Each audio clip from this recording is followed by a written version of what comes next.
जय Shri Radhe ji. Welcome to Rangestro. त्रिभुजाकार आकृति के साथ यानी तीन तीन रेखाओं के साथ इस स्थिति में आगे की तरफ बढ़ती हुई आपकी भाग्य रेखा जीवन के लिए अत्यंत सुंदर परिणामों को लेके आने का काम करती है। अगर इसके बेस में आप देखेंगे तो पाएंगे कि यहाँ पर शुक्र से निकली हुई कुछ अस्थायी रेखाएं जो कि जीवन को एक बेहतर स्थिति तक पहुंचाने के लिए उपयोग में आती है, वैसी रेखाओं के सिरे के साथ और जीवन रेखा के एक छोर को पकड़ते हुए जब ये भाग्य रेखा इस स्थिति में आगे की तरफ बढ़ी है तो ये जीवन को कई सुफल देने का काम करती है और जीवन के लिए बेहतरीन परिस्थितियों का निर्माण करने का काम करती है।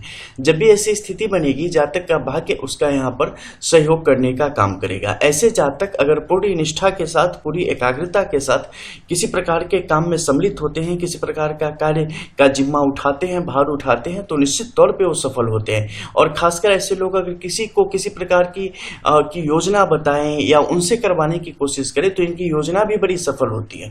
इनके साथ जुड़ के अगर कोई काम करता है फिर भी उसे वहां पर स्पष्ट तौर पे सफलता मिलती है, क्योंकि जो भी रेखाएं हैं ना, कहीं से खंडित नहीं है, कहीं से टूटी नहीं है और पूर्ण तौर पे एक्टिव है।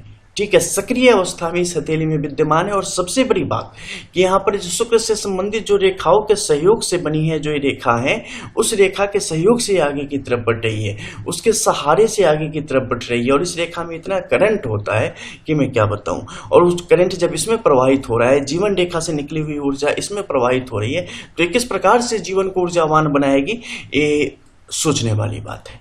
इसके अलावा मध्य के क्षेत्र में आप विभिन्न सारे क्रॉस देख रहे हैं। ऐसी स्थितियां हैं जिसमें जातक के जीवन में आने वाले सरकारी तौर पे विभिन्न प्रकार की योजनाओं से आने वाले आर्थिक स्थिति को, धन को दर्शाने का यहाँ पे काम कर रहे हैं।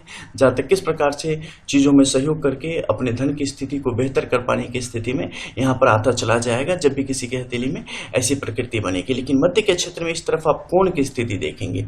जब भी ऐसी कोण की स्थिति बनती है, व्यक्ति खुद से अपने पैर पे कुल्हाड़ी मारने की स्थिति में रहता है और खुद से खुद के नुकसान से संबंधित कृत्य करता रहता है, कुछ न कुछ अनजाने में ही सही या थोड़ा एग्रेसिव हो गया, कैसे भी। लेकिन जब भी ऐसी स्थिति बनेगी, मन बड़ा बेचैन रहने वाला होगा आपका, परिस्थितियां बड़ी मुश्किल होगी, आंसू बार बार गिरेंगे बात बात पे।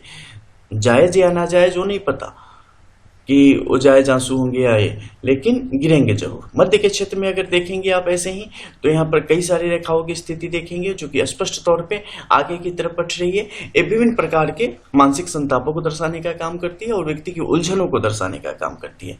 तो अगर जैसे कि कोई पेड़ होता है ना, खरपतवार बहुत जम जाते हैं तो पेड़ का सही विकास नहीं होता है, उसी प्रकार से एक बहुत अच्छा वृक्ष है यहाँ पे, लेकिन खरपतवार इतने हैं ना कि इसे अंदर करने का काम करें, कमजोर करने का काम, इसकी ऊर्जा ये चूस ले जा रहे हैं।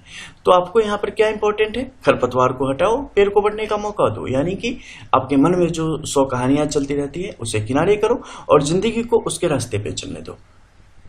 क्लियर रिजल्ट मिलेंगे, यकीन मानो। जिंदगी बहुत आसान है और हम बहुत मुश्किल है। जय श्री राम।